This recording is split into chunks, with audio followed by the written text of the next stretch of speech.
우리 앞뒤자 사진사 동부장구자가 여기저기 있는 분들께 이렇게 인사하도록 하겠습니다. 멕시코전은 졌지만 독일전을 기대합시다. 인사하세요. 멕시코전은 졌지만 독일전을 기대합시다. 나는 봤다. 꽤 계시네요. 하는 질문이 더 있습니다. 끝까지 봤다. 꽤 계시네요. 저도 끝까지 봤어요.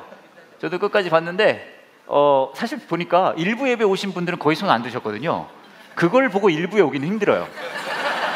그걸 보면 2부는 올 수 있으나 1부는 어렵습니다. 근데 제가 이제 그거 다 봤어요. 끝까지 보고 제가 왜 끝까지 봤는지 좀 이따 말씀드리겠지만 한밭에 주차를 하고 오늘 아침에 일부 예배가 오고 있는데 한 집사님을 만났거든요. 저한테 그러는 거예요. 목사님 왜 이렇게 피곤해 보이세요? 밤새 말씀 준비하시느라 기도로 이게 말씀 이거 붙잡고 하시느라 그렇게 피곤하신가 보다 그러시는 거예요. 그래서 제가 말씀드렸어요. 축구 보느라고 그랬다고. 여하튼 뭐 그래도 아직 경우의 수는 있다고 하더라고요. 이게 어떻게 경우의 수가 나온지 알 수는 없는데 저는 왜 우리나라 사람들이 수학에 능한가 했더니 이런 것 때문인 것 같아요. 늘 경우의 수를 생각해야 되니까. 자, 6월 한 달 동안은 저희가 Who are you라는 제목으로 요한복음에 나와 있는 예수님이 나는 뭐뭐뭐다 라고 이야기하시는 것을 통해서 보면서 예수님이 어떤 분인지 이야기를 나누고 있습니다. 오늘은 그 마지막 시간이에요. 고맙습니다. 여러분 되게 착하신 것 같아요. 네. 함께 보실 말씀은 요한복음 11장이고요 17절부터 27절입니다 들어오실 때 받으신 주보에도 나왔고요 화면에도 나왔고요 성경에도 나왔습니다. 11장 17절부터 27절인데요 저 한 절 읽고 여러분 한 절 읽고 태그 매치를 읽어보도록 할게요. 예수님께서 나사로가 있는 곳에 도착했습니다. 그때 나사로는 이미 죽어 무덤 속에 있은 지 4일이나 되었습니다.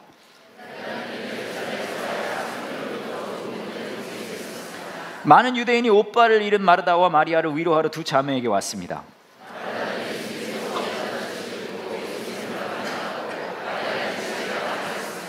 마르다가 예수님께 말했습니다. 주님께서 여기 계셨더라면 제 오빠가 죽지 않았을 것입니다.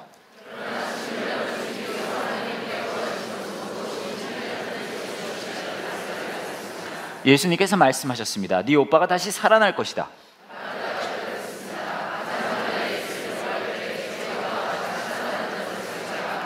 예수님께서 마르다에게 말씀하셨습니다. 나는 부활이요 생명이다. 나를 믿는 사람은 설령 죽는다 해도 살 것이며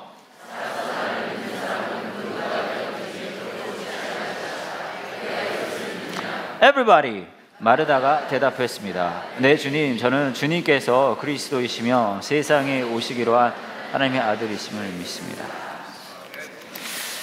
제가 사회인 야구를 해요. 사회인 야구를 꽤 오래 했습니다. 한 6, 7년 했고요. 그리고 뭐 그냥 야구 플레이만 한 게 아니라 팀 만드는 것도 하고 리그도 제가 하나 만들었어요. 리그 창조주라고 할 수 있죠. 사회인 야구 리그가 있으라 하시면 리그가 생겼더라. 제가 업계에 좀 거물입니다. 그래가지고 그런데 뭐 우리 교회 야구팀도 있고요. 그래서 혹시 여러분 관심 있으신 분은 저한테 알려주시면 네 함께 할 수도 있을 것 같은데 여하튼 그래서 그렇게 야구를 하는데 같이 하는 이제 저희 야구팀에는요 저희 교회 분들도 계시지만 교회 다니지 않는 분들도 꽤 많이 계세요. 그래서 되게 좋은 기회거든요. 교회 밖에 있는 분들과 사이좋게 어울릴 수 있는. 근데 우리 팀에 있는 한 형님이 계신데 그 형님이 이제 그분은 이제 우리 교회 오시는 분이시거든요. 한 몇 개월 전 일인데 굉장히 마음 아픈 소식을 이제 그 형님에 관한 소식을 제가 들었어요. 뭐냐 하면 이 형님께서 폐암 3기 셨던 거예요. 너무 마음이 많이 아파서 우리 팀원들도 너무너무 마음 아파하고 그랬었습니다. 이렇게 막 힘들었는데 그러고 한 달 정도 있었나? 그러고 나서 어떤 일이 있었냐 하면 아시는지 모르겠는데 대전에 몇 안 되는 지하교회 중에 꽤 유명한 지하교회에 늘사랑교회라고 있거든요.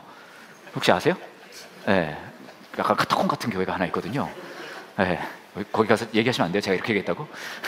여하튼 그 교회가 있는데 그 늘사랑교회 한 목사님을 제가 알아요. 자, 근데 그 교회가 그 야구팀을 하나 만들었다는 거예요. 그러면서 막 연습을 열심히 하고 있는데 게임을 하고 있어요. 시합을. 그러면서 저한테 이제 시합을 주선해 달라는 거예요. 제가 사회인 야구에 워낙 거두다 보니까. 그래서 알겠다고 얘기를 하고 이제 제가 우리 팀원들한테 좀 물어봤어요. 근데 다 어렵다는 거예요. 왜냐하면 토요일 오후, 늦은 오후였거든요. 그때는 이제 우리는 토요일 아침에 야구 다 끝내고 다 집에 가거든요. 그래서 시간이 좀 쉽지 않다, 어렵다라고 얘기를 했더니 굉장히 실망을 많이 했어요. 그 늘사랑교회 목사님께서. 뭐 그러냐, 뭐 별 수 없잖아요. 알겠다고 그랬어요. 그러고 나서 어떤 일이 있었냐면 그 주간에 토요일 아침에 원래 저희 리그 경기가 있는데 그게 이 경기장 상황상 사정상 취소가 된 거예요, 게임이. 그러고 나서 금요일 오후 4시쯤이 됐습니다. 다음 날이 이제 원래 야구 경기가 있었어야 되는데 아침에 이제 취소된 거죠. 그 형님한테 전화가 온 거예요. 폐암 3기이신 형님이 저한테 이렇게 말씀하셨어요. 써니야, 내일 오후에 하기로 했던 늘사랑 교회랑 하기로 했던 그 연습 시합 그거 어려운 거야? 라고 말씀해 주셨어요. 그때부터 제가 미친 듯이 이 경기는 내가 성사시키겠다. 왜냐하면 이 형님께서 이 주까지 뛰시고 그 다음 주는 이제 입원 치료를 받기로 돼 있으셨거든요. 저한테는 이 형님에게는 이제 마지막 경기, 생애 어쩌면 마지막 경기가 될 수 있잖아요. 그래서 그 생각이 들어서 안 되겠다, 이 경기는 무조건 되게 만들어야 되겠다. 그래서 제가 아는 사람한테 모조리 전화했어요. 막 나와야 된다, 이거 무슨 상황이냐, 나 못 간다, 아니다, 그냥 나와라. 막 다 전화했어요. 진짜 막 남녀노소 불문하고 막 다 전화해가지고 막 다 어떻게든 막 끄집어내가지고요, 제가 결국은요 9명을 만들었어요. 근데 그냥 9명을 만든 게 아니라요, 어쩌다 막 여기저기 워낙 다 연락을 해가지고 한 15명이 왔어요. 그래서 막 경기를 하는 거예요. 경기를 하니까 또 늘사랑교회 분들은 너무 좋아하는 거예요. 왜냐하면 이제 처음으로 경기를 하니까 연습만 맨날 하다가 막 너무 거기 축제 분위기예요. 근데 저는요 그 사람들은 보이지 않아요. 왜냐하면 저는 그 형님만 보이거든요. 그래서 그날 선발 투수에다가 4번 타자였어요. 네, 제가 감독이니까 그냥 시켰어요. 형님이 선발에 4번이라고. 나머지는 다 그냥 낑겨 놓고 막 그러고 하는데, 이 형님이 이 투수를 하면은요 수비가 끝이 안 나요, 사실. 이 형님이 던지면은 그냥 뭐 영생을 누려요, 수비를 하면서. 근데 그 중에서는 이제 또 이 상황을 아는 팀원들이 있어서, 진짜 축구 날씨가 정말 안 좋고 황사도 정말 막 황사 그런 거 있죠, 200이었어 200. 그걸 막 너무 안 좋은 날인데 그 한 명도 상황을 아는 사람들은 불평 안 하고 다 열심히 하는 거예요. 막 추운데 저는 뛰진 않았어요. 저는 감독이니까 다 내보내고 앉아가지고. 근데 이 형님 맹활약했거든요. 막 수비는 끝이 나지 않고 공격에서는 4번에서 계속 아웃당하시고.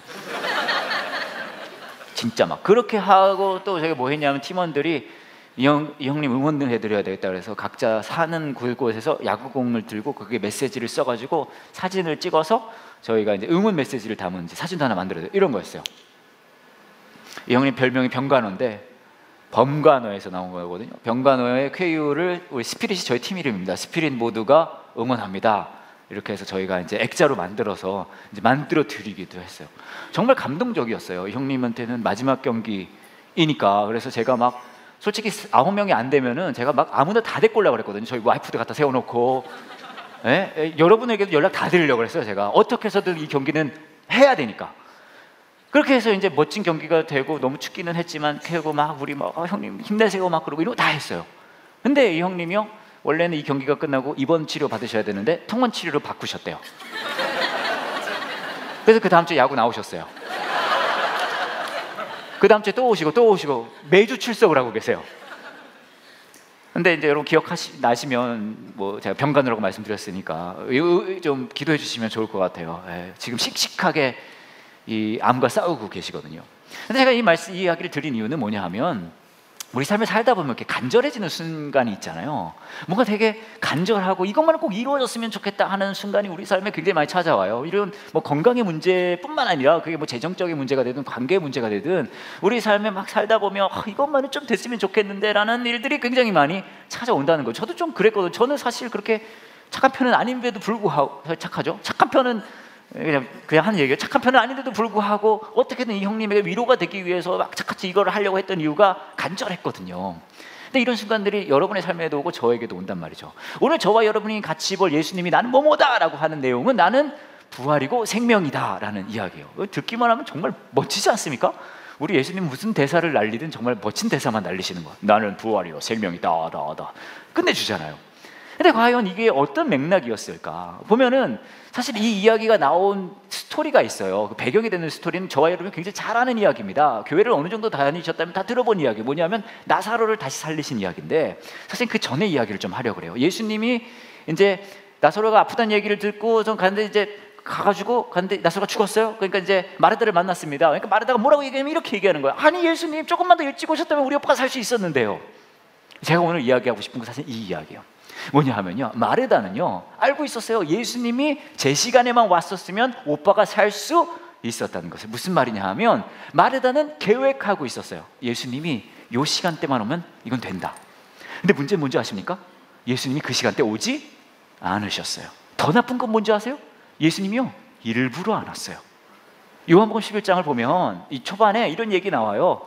가야 되는데 일부러 안 가시는 거예요. 일부러 죽을 건 뭐 아셨을까요? 모르셨을까요? 아셨죠. 일부러 안 가시. 여기서 우리는 하나를 배울 수 있어요. 뭐냐면 이거예요. 여러분 우리의 계획 있잖아요. 이렇게 하면 이렇게 되겠지, 이렇게 하면 저렇게 되겠지. 여러분 잘 들으세요. 안 될 거예요. 이런 거 얘기해 주는 교회 드뭅니다. 다 된다 그래요. 뭐 기도하면 되고 뭐 할 수 있다 하면 된다 해보자 믿는 자에. 여러분 저희가 임상 실험을 많이 해봤어요. 뭐 계획하고 예수님이 이렇게 하고 예수님이 이렇게 하면 내가 이런 꿈을 이루고 안 될 거예요. 여기 보세요. 이 상황도 봐요. 마르다가 예수님 조금만 일찍 오셨으면 살 수 있었는데요. 근데 문제는 이거예요. 뭐냐 하면 마르다가 예수님 조금만 일찍 오셨으면 살 수 있었는데요 라고 이야기할 때는, 오빠가 살 수 있었는데요는 자신의 계획과 그걸 얘기하잖아요. 그때 예수님은 말하죠. 야야야 알아. 근데 그거 모르겠니? 내가 부활이고 생명이야. 무슨 말이냐 하면요, 이 상황은 저와 여러분의 삶에도 똑같이 일어나요. 우리가 가장 절실하고 어려울 때, 우리가 절망할 때 뭐냐 하면 내가 했던 계획이, 내가 생각했던 방향성이 우리 삶 속에 일어나지 않을 때거든요. 근데 너무나도 자주 우리는요 우리의 계획에, 우리의 생각에, 우리의 방향성에 몰입되어서 어쩌면 우리와 그것이 이루어지지 않는다 하더라도 함께하고 계시는 예수 그리스도를 인지하지 못하는 경우가 많다는 거죠. 예수님이 우리의 생명의 근원이시고 우리의 주권자 되시는데도 불구하고 나의 계획에 몰입되다 보니 그 예수님을 못 보는 거예요. 그런 경우 진짜 많아요. 저는 중학교를 마치고 온 가족이 미국으로 이민을 갔어요. 정신 차려보니까 미국이었거든요. 뭐 이런 얘기 많이 드렸으니까 좀 요약을 하면, 저희 어머니가 식당을 하셨는데 제가 이제 고등학생 때 이제 거기 가서 일을 한 거예요. 저는 뭐냐면 캐셔였어요. 캐셔, 돈 받는 사람. 그래서 이제 어느 날도 이제 이렇게 서서 일을 하고 있는데 점심 때였거든요. 근데 진짜 등치가 좋은 이 백인 분이 한번 딱 들어오셨어요. 근데 저는 이제 개인적으로 워낙 좀 이렇게 왜소하다 보니 등치가 큰 사람을 보면 좀 무서워하거든요. 쫄아요. 막 움츠러들고. 근데 저와 같이 사역하는 분들은 대부분 저보다 다 작은 분들이라, 뭐 요한 목사님이라든지 뭐 천 목사님, 정도 다 그냥 제가 다 이렇게 내려볼 수 있는, 되게 편한 마음으로 사역하고 있어요. 여하튼 막 무섭거든요. 등치 좋고, 특히 미국에 가면 말이죠. 미국에는 덩치 좋은 사람들이 정말 많아요. 저는 처음에 미국 갔는데 완전 쥐라기 공원인 줄 알았어요. 진짜 막 등치 좋은 사람들이 막 이렇게 막 다니면 막 이러고. 왜냐하면 미국에서는 저는 웬만하면 가장 작은 사람이었거든요. 여하튼 등치 좋은 백인 아저씨가 딱 들어오니까 제가 완전 무서웠어요. 거기다가 그냥 등치 좋은 백인 아저씨가 아니라 지금 같은 여름날이었는데 이 반팔 반바지 입고 오셨거든요. 우와, 근데 반팔 반바지인 게 느낌이 그렇게 안 나요. 왜냐? 온몸이 문신으로 덮여 있는 거예요. 그냥 다 문신이에요. 다 문신이니까 제가 또 문신한 분들을 좀 무서워하거든요. 등치도 좋죠. 문신까지 했죠. 얼마나 무서워요. 제가 그래서 막 무섭고 있는데 이분이 밥을 먹고 제가 이제 얼마냐 그래서 계산도 해드리고 막 그랬어요. 근데 이분이 이렇게 얘기하는 거예요. 야, 내가 사실 지난 4일 동안 여기 계속 와서 점심 먹었다는 거예요. 그래서 고맙습니다 그렇게 했죠. 그때 이분이 하시는 말씀이, 근데 내가 사실은 이 길 건너에 이 타투 샵을 한다. 그러니까 문신 뭐라 그러지? 예수 타투이스트잖아요. 그러니까 문신 가게를 하시는 거예요. 그러시냐? 이분이 저한테 이렇게 말씀하세요. 내가 사실 요 앞에 타투 가게를 하는데 내가 지난 4일 동안 이 집 와서 점심을 먹었으니 이제 네가 우리 가게에 와서 타투를 해라. 문신을 하라는 거예요. 생각해보세요. 이 등치 큰 분이 막 문신 잔뜩 있는 분이 그렇게 얘기를 하면은 이게 얼마나 무섭겠어요. 근데 사실 저도 뭐 무섭기도 했지만 마음속에 고등학생들 그런 거 있잖아요. 약간 질풍노도의식, 문신을 늘 해보고 싶었거든요. 그래서 생각을 해봤는데 그럴까? 이번에 문신 한번 해볼까? 그런 생각이 들었어요. 근데 문득 든 생각이 그거 뭐냐면 저희 아버지가 굉장히 좀 보수적이고 좀 권위적인 분이거든요. 제가 문신을 하는 그 순간 전 집에서 쫓겨나는 거예요. 그래서 이분에게 말씀을 드렸죠. 내가 문신을 너무너무 하고 싶은데 내가 문신을 하면은 우리 아버지가 나를 쫓아낼 것 같다. 근데 이분이 좀 생각을 하시니 이렇게 말씀하시는 거예요. 야, 네 아빠가 너 문신하면 쫓아낼 것 같으면 문신을 아빠 사랑해요를 해. 그러는 거예요. I love daddy. 이거 하라는 거예요. 하진 않았습니다. 제가 아버지를 그렇게 사랑하진 않거든요. 적당히 사랑하지. 보세요. 근데 흥미로운 사실은 이 문신은 I love daddy, 아빠 사랑해요로 한다고 하는 게 재밌는 거, 내용은 아빠 사랑해요잖아요. 근데 실제로 이 대화의 내용은 아빠 사랑해요는 아니에요. 이 얘기를 하시는 그 등치 좋은 분은 뭐라고 얘기하시냐면 매상을 올리려고 그 방향으로 얘기를 하고 있는 거. 저는 문신을 한번 해보면 좋겠다는 그 방향인 거죠. 무슨 말입니까? 우리는 우리 삶에 수만 가지 계획들을 세워요. 그렇지 않습니까? 여러분은 지금도 여러 가지 계획을 하실 거예요. 여러 가지 계획하셔서 아마 이 자리에 오셨을 거고, 예배 끝나고 또 다른 계획이 있으시겠죠. 근데 제가 말씀드리고 싶은 건 우리 그 계획에 집착해요. 이 계획이 돼야지 내 인생은 괜찮은 삶이고, 이 계획이 이루어지지 않으면 내 삶은 온전한 삶이 아니라고 생각해요. 그게 건강이 되든 재정이 되든 사회적으로 인정받는 거 되든 상관없어요. 근데 여러분 그거 아십니까? 예수님은요, 우리의 계획이 이루어지는 것에 굳이 크게 관심이 없으세요. 대신 예수님의 계획은 예수님의 관심은 뭐 어디에 있을까요? 그 계획이 이루어지든 이루어지지 않든, 어쩌면 때로는요, 이루어지지 않는 것을 통해서 우리가 예수 그리스도가 우리 삶의 근원되어 주시는 분이시라는 것을 실감하기를 원하신다는 거죠. 근데 이거 어려워요. 왜냐면 이게 되게 쉽지 않거든요. 몇 년 전에 있었던 일이에요. 저희 교회에 한 청년이 오게 됐어요. 장일환이라는 청년입니다. 사실 저는 이 청년에 대해서 잘 몰랐는데 오늘 저한테 이제 페이스북 메신저로 메시지를 저한테 줬거든요. 목사님 안녕하세요 하고 그분 이야기를 좀 들려줬어요.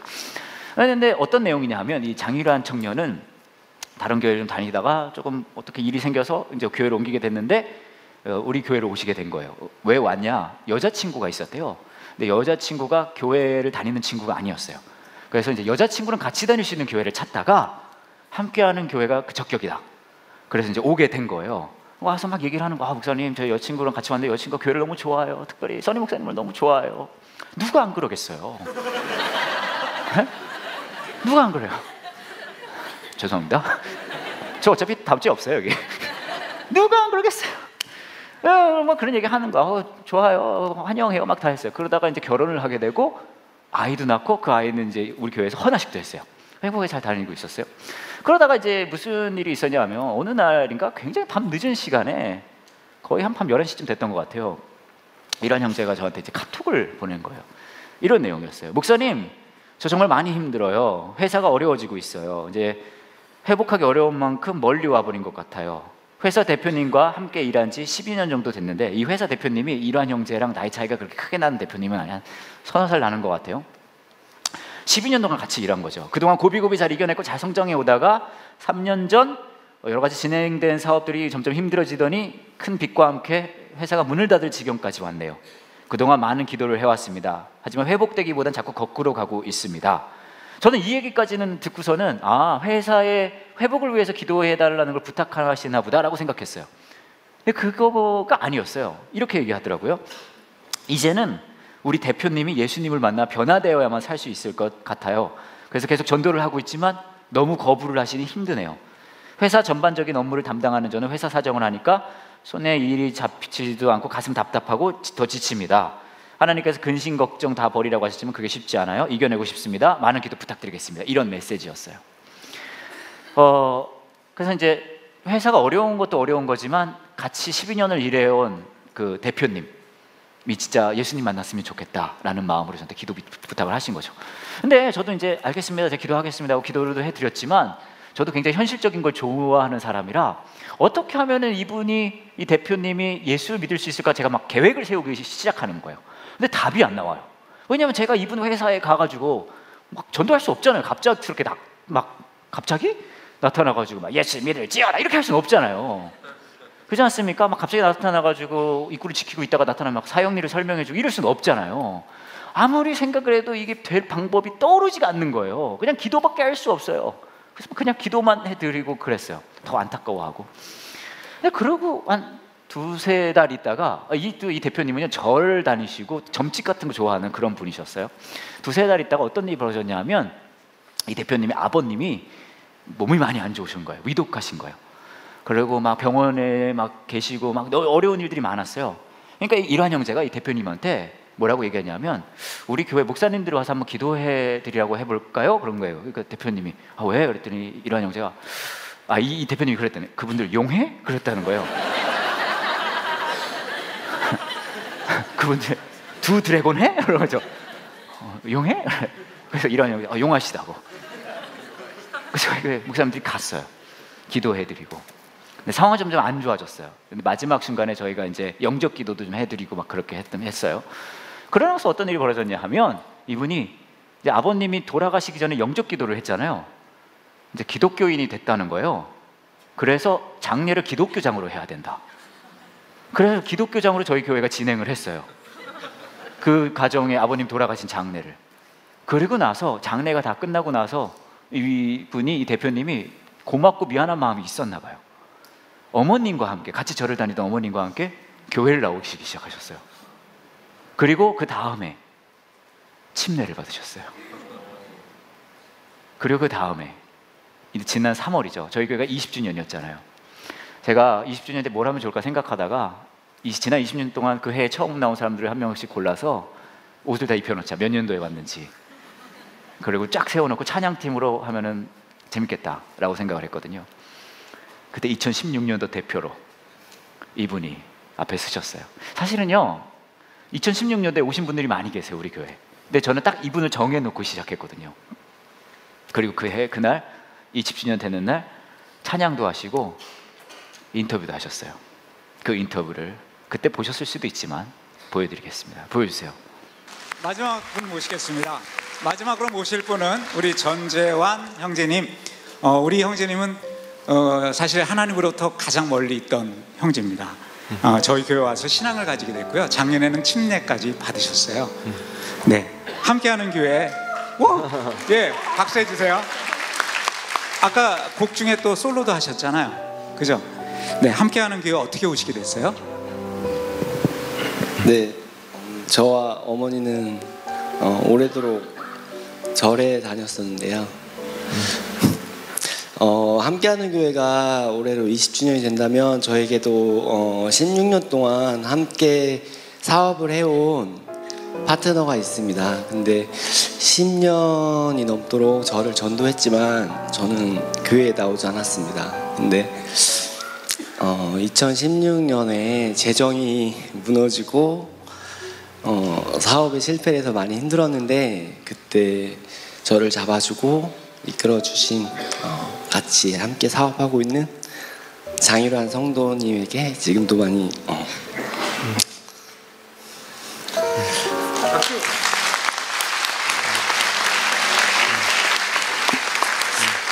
네, 늘 지금 이 자리에서 이렇게 찬양도 할 수 있고 교회를 열심히 다닐 수 있고 하나님을 만나게 해준 장일환 성도에게도 감사드리고 이 자리에서 지금까지 서 있게 만들어 주신 하나님께 감사드립니다. 네, 마음이 울컥하는데 그래도 마지막 질문 하나 드릴게요. 함께하는 교회 오셔서 자신에게 생긴 변화가 있다면?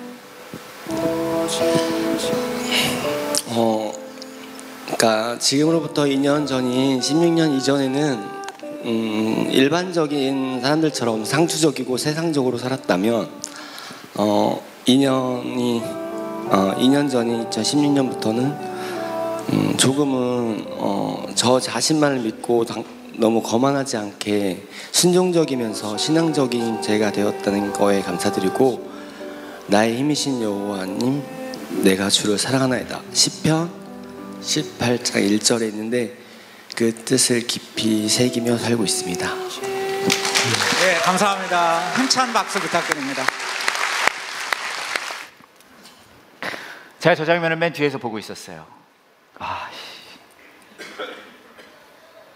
제가 그때 이란 형제랑 했던 그 대화가 다 떠오르는 거예요.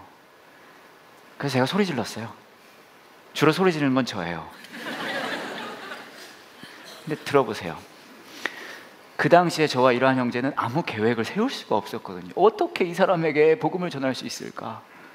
아무 계획도 세울 수 없었어요. 근데 여러분 잘 들으세요. 우리의 계획, 우리의 생각, 우리의 방향을 넘어서서 우리 예수 그리스도는 일하시는 분이세요.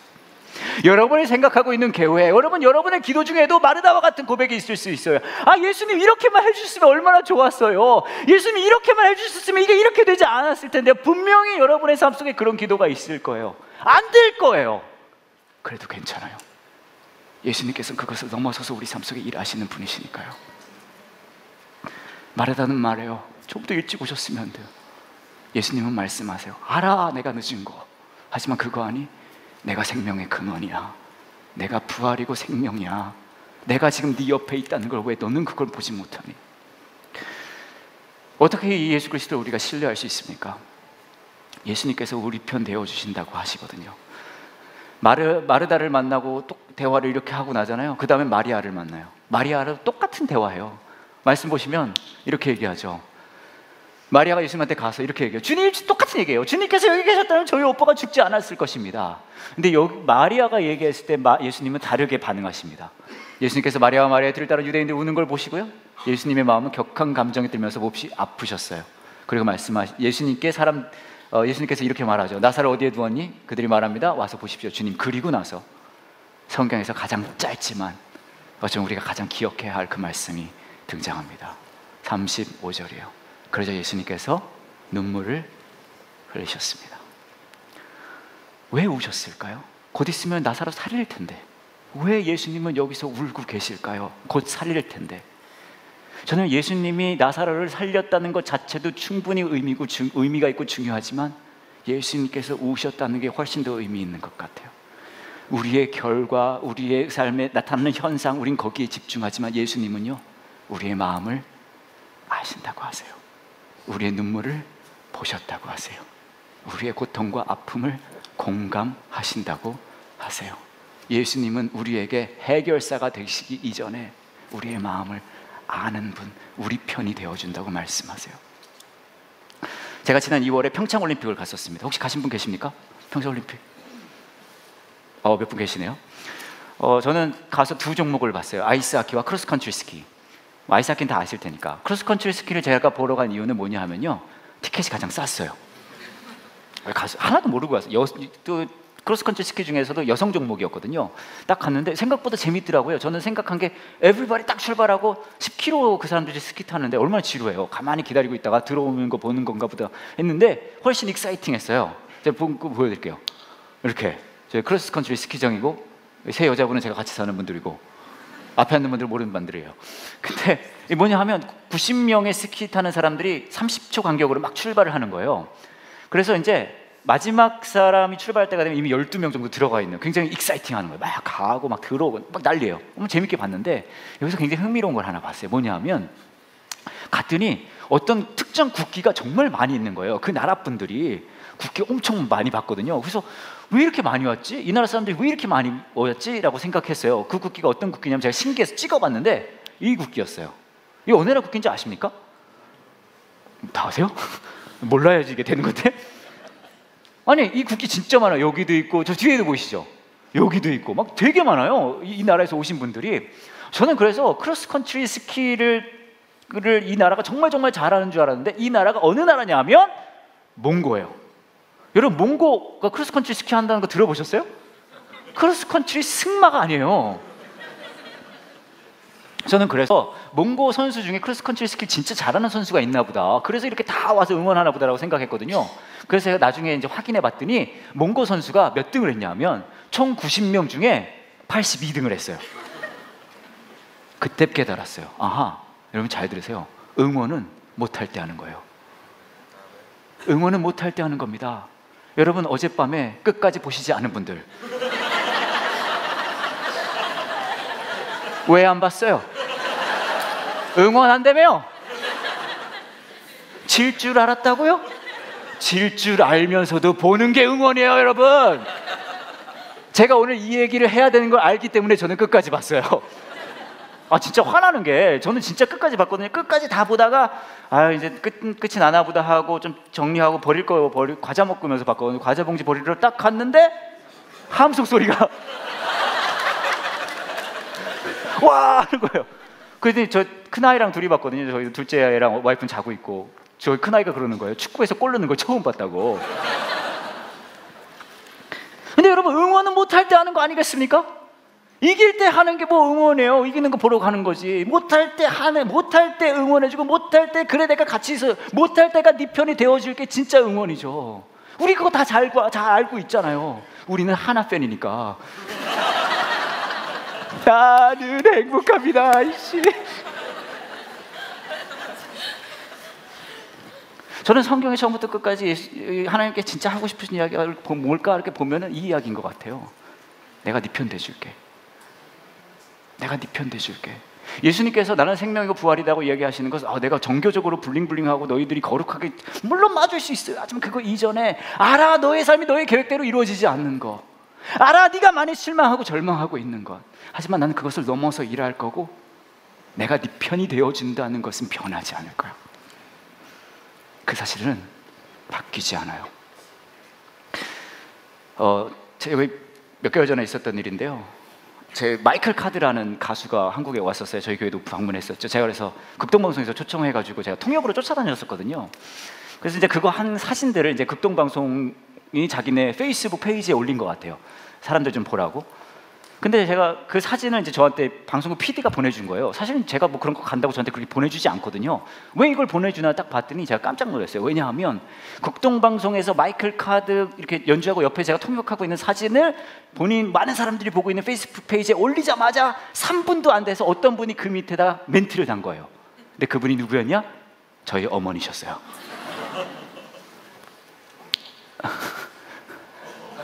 극동방송 페이스북에 이렇게 했는데 바로 처음으로 댓글을 다신 분이 저희 어머니가, 우리 엄마가 저기다 단 거예요. 무슨 내용을 달았냐면 이 내용을 단 거예요.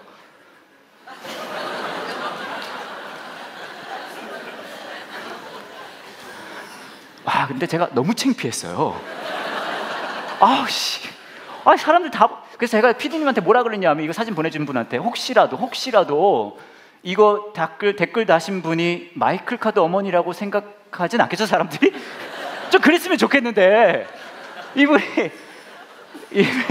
마이클 카드 엄마가 이렇게 달았구나. 근데 PD님께서 본인은 그렇게 생각해 보도록 하겠다고. 저희 어머니가 좀 그런 분이거든요. 그렇게 그러세요. 한 번 어떤 일이 있었냐면, 저희 어머니 한국 와 계셨을 때 제가 횡단보도에서 이제 어머니랑 같이 기다리고 있었어요, 신호를. 근데 저희 어머니가 갑자기 옆에 있는 처음 보는 아저씨한테 이렇게 저희 어머니 약간 이러고 다니거든요. 딱 보더니 우리 아들이에요 이러는 거예요. 깜짝 놀랐어요. 그래서 제가 뭐라고 얘기를 해야 될 거 아니에요. 이분 뻘쭘하니까. 그래서 제가 저희 어머니가 확실합니다. 이렇게 말씀을 드렸는데, 우리 엄마는 뭐가 잘못된 걸까요? 우리 어머니는 뭐가 문제인 걸까요? 우리 엄마 뭐가 문제가, 이렇게 고민해봤더니 우리 어머니의 문제는 이건 거예요. 뭐냐면 우리 엄마는요, 이게 내 거라는 걸 얘기하고 싶은 거죠. 이거 내 거예요. 그냥 아는 사람 모르는 사람 상관없어요. 그냥. 더 웃기는 건 뭔지 아세요? 제가 잘나든 못나든 그래도 자랑하더라고요. 잘나든 잘난 아들이든 못난 아들이든 이거 내 거예요. 내 아들이에요. 저는 성경에 나오는 하나님께서 저와 여러분에게 이 얘기 하나 하는 것 같거든요.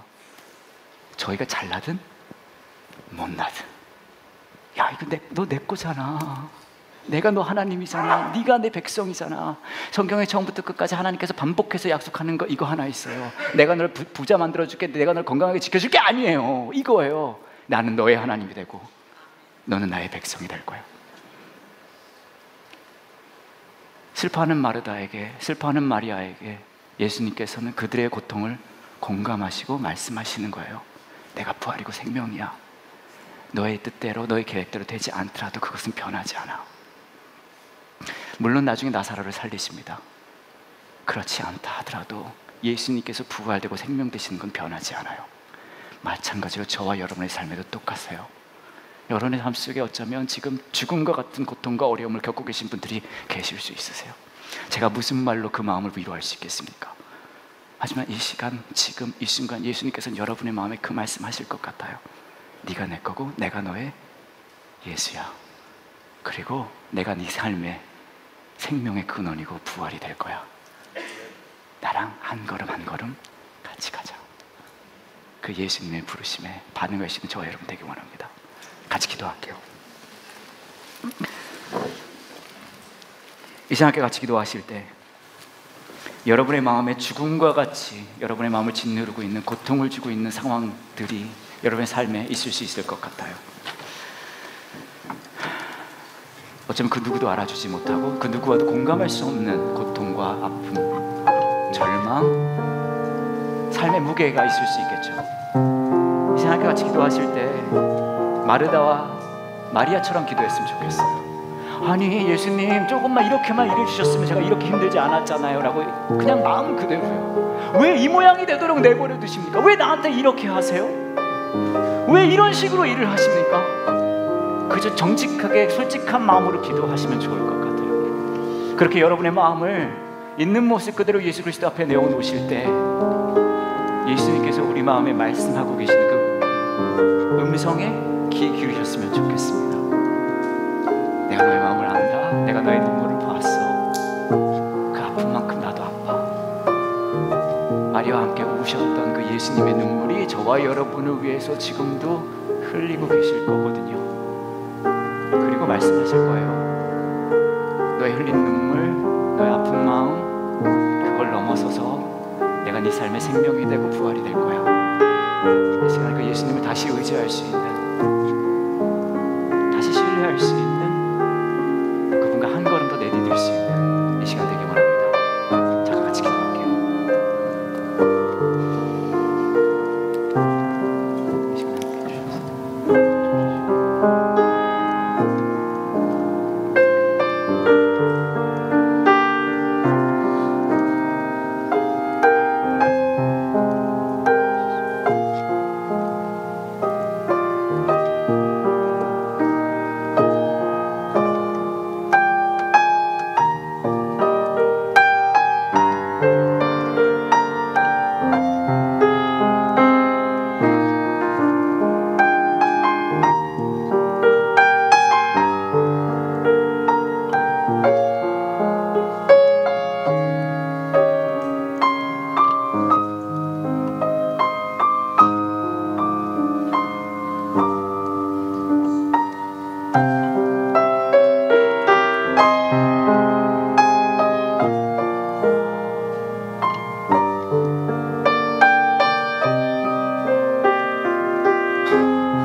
여러분을 성찬의 자리에 초청하기 원합니다. 예수님께서 잡히시기 전에 제자들과 떡을 나누시면서 잔을 나누시면서 말씀하셨어요. 너희는 이것을 할 때마다 나를 기억하라. 아마 예수님과 제자들은 좋은 기억들 정말 많았을 텐데 예수님은 딴 건 잊어버려도 돼도 이것은 꼭 기억하라고 하신 거죠. 예수님의 그 찢기신 살과 흘리신 피를 기억하기 원하셨다고 하셨습니다. 우리가 이번 한 달 동안 예수님이 누구신가에 대해서 같이 이야기했어요. 예수님은 생명의 빵이시고 세상의 빛이시고 선한 목자시고 생명이자 부활이십니다. 하지만 그 모든 이야기가 우리에게 종교적인 이야기가 아니라 우리 삶의 구석구석에 스며드는 예수 그리스도의 이야기가 되게 하기 위해서는 그분께서 우리를 위해 행하신 이 십자가의 사랑을 기억해야 합니다. 그 찢기신 살과 흘리신 피를 이 시간에 성찬에 참여하시면서 기억하실 때 이 자리를 떠나서 삶으로 돌아가시면서 그 예수 그리스도가 여러분의 마음에 그 피의 흔적이 여러분의 삶에 나타나는 그런 삶이 될 수 있게 기도하시면서 다짐하시면서 이 시간 함께 성찬에 참여하시기를 원합니다. 가까운 곳에 성찬 테이블로 가서 참여하시면 되고요. 이 시간 함께